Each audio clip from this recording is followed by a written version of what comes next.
So hello and welcome guys, स्वागत है आपका हमारे YouTube channel ST education hub में। पिछला जो हमारा वीडियो था उसमें हमने चैप्टर 1 जो है वो कंप्लीट कर लिया था, मात्रक और मापन जो है। यदि आपने वो चैप्टर नहीं देखा है, वो वीडियो नहीं देखा है, तो आपको लिंक जो है वो डिस्क्रिप्शन में मिल जाएगा। चैप्टर 2 जो इसका नाम हमारा सरल रेखा में गति, वो आज स्टार्ट करेंगे कक्षा 11 का, motion in a straight line. सबसे पहले बात करते हैं गति के बारे में। देखिए, गति कहते हैं किसी भी वस्तु की स्थिति में समय के साथ परिवर्तन को। स्थिति में समय के साथ परिवर्तन, समय के साथ परिवर्तन यदि हो रहा है तो हम कहेंगे कि वो वस्तु जो है वो गतिमान अवस्था में है। जैसे कि कोई गाड़ी हमने ली, उसकी स्थिति जो है वो ये है, पहले t बराबर t1 समय पे, और t बराबर t2 समय पे वो वस्तु यहाँ से यहाँ पर आ जाती है t बराबर t2 पे, तो हम कहेंगे कि ये गाड़ी जो है वो गतिमान अवस्था में है। और यदि ये जो मोशन है वो एक स्ट्रेट लाइन के थ्रू हो रहा है ना, सरल रेखा के अनुदिश, तो इसको बोलेंगे सरल रेखा में गति इसकी वस्तु की। ठीक है, अब हम देखते हैं कि दूरी क्या होती है। दूरी कहते हैं कोई वस्तु यदि किसी बिंदु ए पर हो, ए पर रखी हुई हो, और वो ए से लेके बी तक किसी पाथ के थ्रू, इस पाथ के थ्रू यहाँ से लेके ए से लेके बी तक यदि जा रही है, तो इस ए से लेके बी तक के जो पथ की लंबाई है ना, इस पथ की लंबाई जो है उसको बोलेंगे दूरी। ये हमारी दूरी, ये ए से लेके बी तक का जो पाथ है ना, उसकी लंबाई, उसको कहेंगे दूरी। और विस्थापन कहेंगे किस ए से लेके बी तक जो वस्तु गई है ना, दो स्थितियां इसकी अलग अलग समय पे, उनके बीच की जो मिनिमम डिस्टेंस है ना, ये देखो ये डिस्टेंस, इसको कहा जाता है विस्थापन। ये हमारा है विस्थापन। मैं आपको जल्दी जल्दी इसलिए बता रहा हूँ क्योंकि दूरी और विस्थापन में जो है वो आप कंफ्यूज ना हो। आपको ये पता चल जाए कि दूरी और विस्थापन में जो बेसिक डिफरेंस है ना, वो केवल इतना ही है कि दूरी तो रिप्रेजेंट कर रही है ए से लेके बी तक जो चला गया पथ है ना, उसकी लंबाई।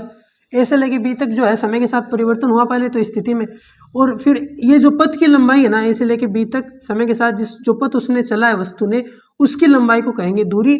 और ए से लेके बी तक जो है वो मिनिमम जो डिस्टेंस है ना ए से बी तक की, ए और बी बिंदु के, उसको कहेंगे हम विस्थापन। अब देखो, मान लो यदि वस्तु ए से लेके बी तक इस पाथ के थ्रू ही चली जाए, ए से लेके बी तक इस पाथ के थ्रू ही चली जाए, तो हम क्या कहेंगे, दूरी और विस्थापन का मान उस स्थिति में बराबर हो जाएगा। दूरी और विस्थापन जो है वो उस स्थिति में बराबर हो जाएगा। लेकिन यदि इस हम कंडीशन की बात करें तो इसमें जो क्या है, दूरी का मान जो है वो विस्थापन से ज़्यादा है। तो इससे हमें ये भी समझ में आ गया कि दूरी का मान विस्थापन से ज़्यादा हो सकता है, विस्थापन के बराबर भी हो सकता है, और विस्थापन से कम कभी नहीं हो सकता। बस ये आप ध्यान रखिए, दूरी का मान विस्थापन से ज़्यादा हो सकता है, विस्थापन के बराबर हो सकता है, लेकिन दूरी कभी भी जो है वो विस्थापन से कम नहीं हो सकती, कभी भी विस्थापन से कम नहीं हो सकती। ठीक है, दूरी को जो है वो हम मान लो डी से रिप्रेजेंट कर सकते हैं, डी से रिप्रेजेंट करेंगे, लेकिन विस्थापन को जो है वो मोस्टली एक्स वेक्टर लगा के रिप्रेजेंट किया जाता है। वेक्टर का अर्थ है कि वो एक सदिश राशि है, दूरी एक जो है वो एक अदिश राशि है, और विस्थापन एक सदिश राशि है। ये तो है दूरी और विस्थापन के बीच का जो है अंतर। अब आगे हम चलेंगे, चाल और वेग के बारे में बात करते हैं। देखो, चाल और वेग को डिफाइन करेंगे ना, तो दूरी और विस्थापन का जो अपना ये जो डिफरेंस आया है ना, वो क्लियर हो जाएगा आपको और भी ज़्यादा चाल और वेग से। देखो, चाल का तो अर्थ है कि किसी वस्तु में यदि समय के साथ परिवर्तन हो रहा हो ना, किसी वस्तु की स्थिति में, तो जो तय की गई दूरी है उसमें कितना डिफरेंस हो रहा है, वो रिप्रेजेंट करता है हमारी चाल।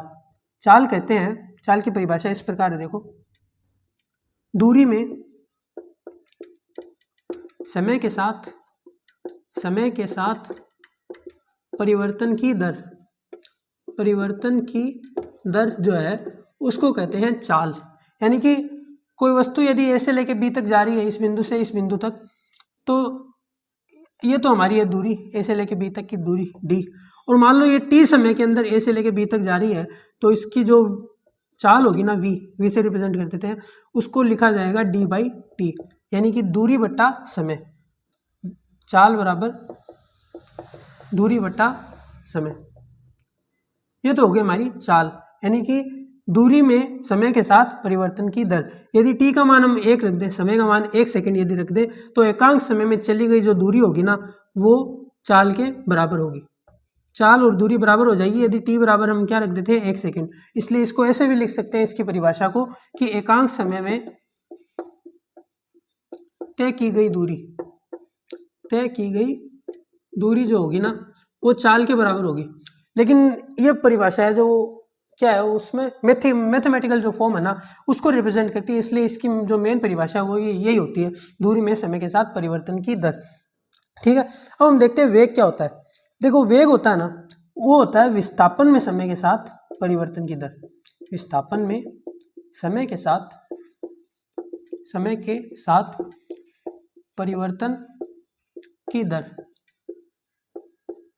विस्थापन में समय के साथ, अभी देखो दूरी और विस्थापन इतना ही फर्क है, दोनों की डेफिनेशन जो है ना उसमें इतना ही फर्क है। दोनों को साथ इसलिए पढ़ा रहा हूँ ताकि आप क्या हो, एक ही बार समझना पड़ेगा बस। उसके बाद में यदि वेग की परिभाषा आ जाए ना तो आप लिख दीजिएगा विस्थापन में, और यदि चाल की परिभाषा आ जाए तो आप लिख दीजिएगा कि दूरी में समय के साथ परिवर्तन की दर। तो वेग को हम कैसे लिखेंगे, वेग जो है वो एक सदिश राशि है, हम पिछले वीडियोज में बात भी कर चुके हैं इसके बारे में। वेग को किस प्रकार लिखेंगे, ये हमारा है एक्स वेक्टर और ये हमारा समय टी। तो विस्थापन में समय के साथ यानी विस्थापन और समय का जो अनुपात होगा ना उसको बोला जाएगा वेग। अब वही यदि टी बराबर 1 सेकंड जैसे चाल में रखा था उसी प्रकार यदि 1 सेकंड हम रख दें तो वी वेक्टर का मान क्या आ जाएगा, एक्स वेक्टर। तो एकांक समय में किसी वस्तु के विस्थापन में जितना परिवर्तन हुआ ना, इस वस्तु ने जो तय किया गया विस्थापन, उसको बोलेंगे हम वेग। तो इसकी परिभाषा ये लिखनी है आपको, विस्थापन में समय के साथ परिवर्तन की दर। ये तो हो गया हमारा चाल और वेग। अब हम बात करते हैं अपने अगले टॉपिक पे, इसका नाम है औसत वेग। औसत वेग पे देखो दूरी और विस्थापन हो गया, चाल और वेग हो गया। अब अपना जो अगला टॉपिक है ना वो औसत वेग है। वेग और औसत वेग में अंतर क्या है कि वेग तो कहते हैं किसी भी समय पर जो है मोस्टली क्या होता है कि किसी भी समय पे पर्टिकुलर समय पे किसी वस्तु में की स्थिति में कितना परिवर्तन आ रहा है ना उसको तो बोला जाता है वेग। लेकिन जब औसत वेग की बात करते हैं तो हम एक समय अंतराल की बात करते हैं, समय अंतराल डेल्टा टी, जिससे इसको रिप्रेजेंट करते हैं समय अंतराल को, इसको लिखा जाता है T2 माइनस T1। यानी कि एक टाइम जो अपना ये समय रेखा अपनी यहाँ से लेकर इस समय में, इस समय अंतराल में T बराबर T1 से T बराबर T2 के बीच में जो है वो वस्तु की जो स्थिति है ना उसकी या फिर उसका जो विस्थापन है उसमें कितना परिवर्तन हुआ है वो उसको बोला जाता है औसत वेग। रिप्रेजेंट जो करता है ना वो ये होता है।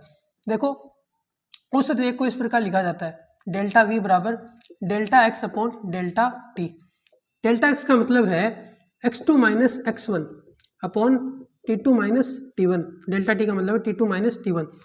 यानी कि x2 माइनस x1 जो है वो तो अपना जो विस्थापन का अंतर, मान लो x बराबर x1 पे थी पहले तो वस्तु t बराबर t1 पे, फिर जो है वो x बराबर x2 पे आ गई t बराबर t2 पे, तो इनका जो स्थिति में परिवर्तन है ना वो उसको कहा जाता है डेल्टा x, और जो समय में परिवर्तन है ना उसको कहा जाता है डेल्टा t।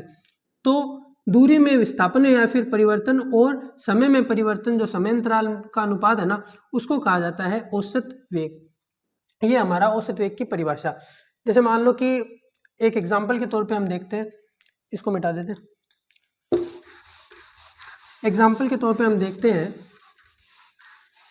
कि कोई वस्तु जो है वो पहले x बराबर 4 मीटर पे है और t बराबर जो है उस समय पे है 2 सेकंड, और फिर वस्तु जो है वो 10 मीटर पे आ गई और t का मान जो है वो हो गया 4 सेकंड, यानी 2 सेकंड में 4 से लेके 10 मीटर यानी 6 मीटर की उसने दूरी तय कर ली। तो औसत वेग का मान क्या होगा, 2 से लेके 4 सेकंड में वो होगा delta x upon delta T.